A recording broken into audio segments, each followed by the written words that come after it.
ओहो कति गर्मी यो काठमाडौँ त उता हिमालमा कति चिसो थियो पहिलो चोटी आको हो र काठमाडौँ चुप लग पगल बुढो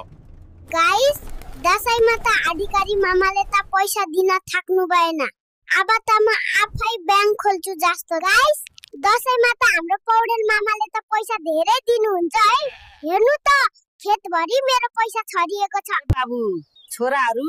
यसपालि दशैंमा सबै भेला हुन्छौं कि भन्ने मन छ सबैजना आउनु केटाकेटी पनि लिएर आऊ है लौ चापागाईको नाति सोह्र श्राद्ध गर्न पो आएछ त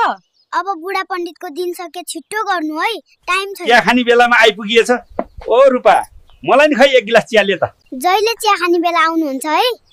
कति बोलेको यो भट्टराईको छोरो 10 रुपैयाँको बिस्कुट खा म जान्छु है अब जाबो 10 रुपैयाँले के आउँछ र लिन्न म त भट्टे त कति बाठो भएको हो